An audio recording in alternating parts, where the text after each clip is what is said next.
Hi everyone, this is KTRU Radio. I'm here with Ami Mura. Yeah. Hi, how are you? Doing all right. Trying to Yeah. get through the quarantine.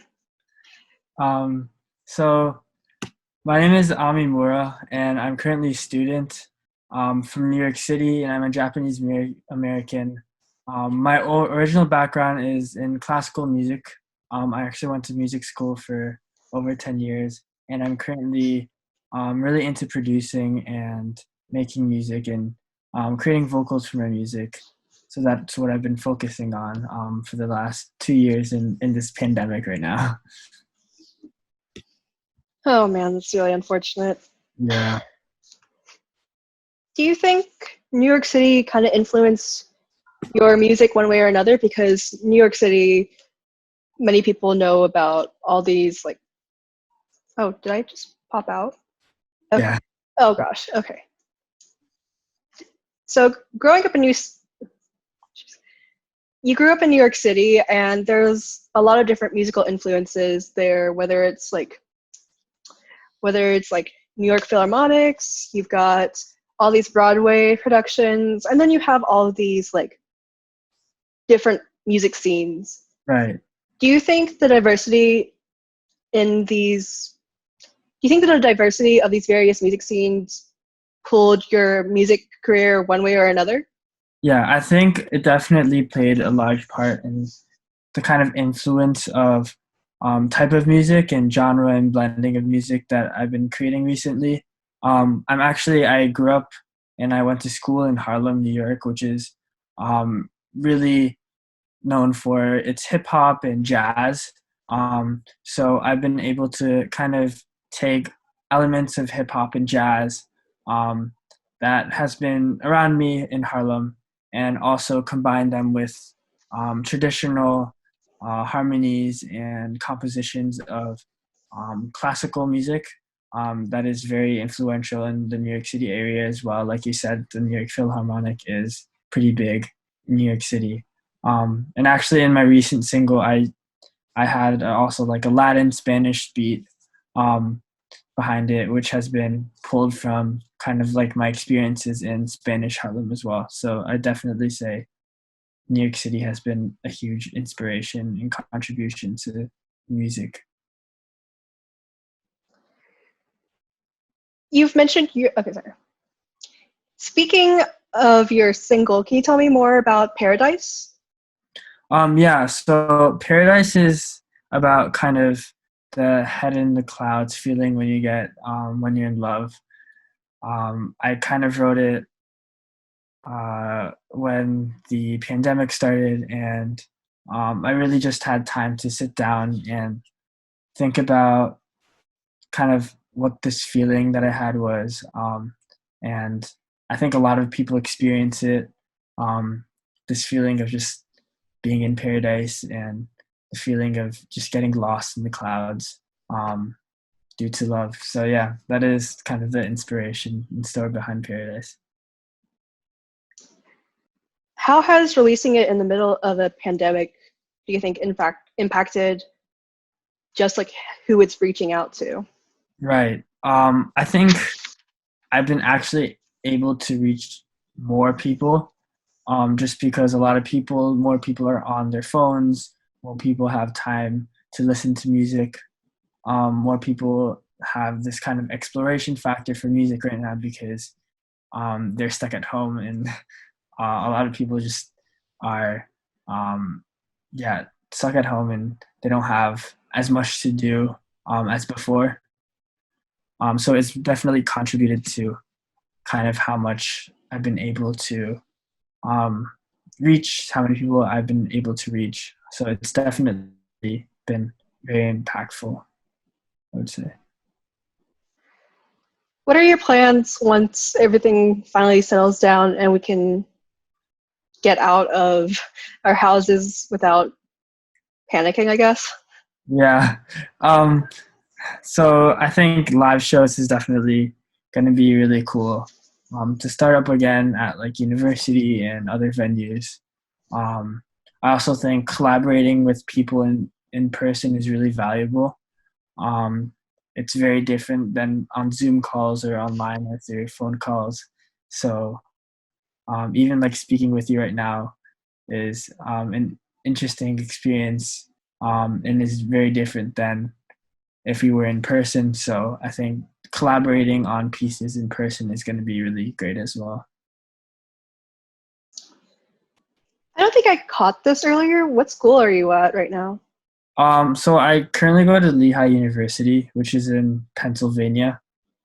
It's about, yeah, like an hour and a half west of New York City. New York, like Northeast geography blows Right. my mind. It's like, oh yeah, it's like state over. It's only an hour and a half, and I'm like, I haven't even left Houston yet. An hour and a half out. Dear Lord.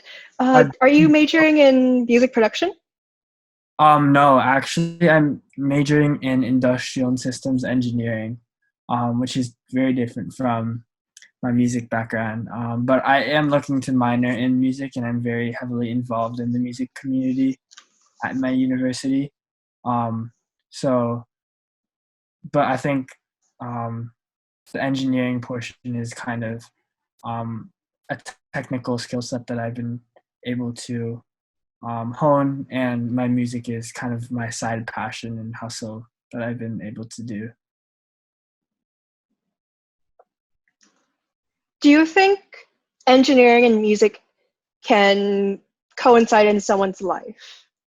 Yeah, I definitely think it's been like a debate and topic for a lot of years. I think I definitely think engineers and like STEM people in general tend to, there's this pattern that people speak about, that STEM majors, a lot of them like are really into music and are really passionate about music. I think part of it is about kind of engineers wanting to create and like ideate on new things and problems and um, different cool stuff. And I think music is the same in that sense about like creation and creativity. So I think those like traits are very similar, and that's why maybe there's been a cool fusion of engineering and music in recent times. What are your plans for your music career, whether it's like creating more music, producing, collaborating? What do you think's the direction you'll be taking in the next like few? Yeah. Oh wait, hold on. Okay. What's your plans for the near future, whether it's composing more, writing, networking? What do you see yourself doing in the near future? I think that's a great question, actually. I think I see myself doing all of those things, and just getting as much experience and, um, yeah, just getting as much experience as possible in all the facets of music, whether it be in production or composing or networking opportunities or live events or collaboration. I just think I haven't been able to experience everything enough yet to be able to kind of pinpoint what exactly I want to do in music. But I think a huge thing for me has been producing and singing, and creating my own singles and tracks. So that is definitely a direction that I'm headed in, but not the only direction, I'd say. And do you have any social media accounts you'd like to promote, whether it's Twitter, YouTube, Spotify? Drop Yeah. anything. So I'm my music is available on Spotify, SoundCloud, Apple Music, YouTube, all the music platforms under Ami Mura, which is AMI space MURA. Those are also my platforms for Instagram and Facebook as well. So yeah, Alrighty. Are you ready for part two? yep, Okay, I finally figured out a name for this segment. It's a segment called Open-Ended Questions. You ready? Yeah, Describe your music making process as a recipe. as a cooking recipe. Yes. That's interesting. Um, so for me, I start with the ingredients. Um, a lot of the times it's just my computer and my MIDI keyboard and my microphone, and those are like my key ingredients in myself. um, and I would say the first step I'd take is just looking for like musical samples, or I might have an inspiration, or looking at a chord progression, um, and or looking for like a little melody or instrumental that's been stuck in my head, and laying that down. And after kind of adding all these instrumentals in, creating like putting on the beats, which is different from other producers, I think. And then kind of refining that production process. And once I'm happy with that, I'm creating like top lines and harmonies with my vocals. Um, and then kind of like mushing it all together through mixing and mastering. So yeah, I think finally cooking it all up in the pan through mixing and mastering. So that would kind of be my recipe. Have you made Dalgona coffee since the beginning of quarantine? Have I made, sorry? Dalgona coffee? I'm not familiar with. It's okay. Have you baked bread during quarantine? Um, Actually, I've baked like muffins. I don't know if that counts. Muffins and scones for some breakfast. I'd say Yeah, that counts. really delicious. Describe your personality as a genre of music. Ooh. I think my personality is a lot of kind of like pop pop rap. Um, I think I've kind of grown up in a community that's surrounded by rap and hip hop. Um, and my attitudes and um, my like professional life has been in kind of a speaking your own truth kind of way and expressing myself, which is a lot of what hip hop is based upon. Um, and so I think part of me is really a big fan of just telling my own story and speaking my own truth and not afraid to being myself. But I also think um, pop has been a big influence, just like culture and the different cultures that I've been exposed to, whether it be in terms of nationalities or in terms of the communities I've been growing up in. So I think maybe a mix of pop rap. What is the most memorable dream you've had recently? Wow. Um, so I don't usually remember my dreams, but um, I had this dream of. So I used to play soccer a lot, and I had this dream of just like winning a soccer game during the pandemic and no one being in the stadium, which is kind of sad.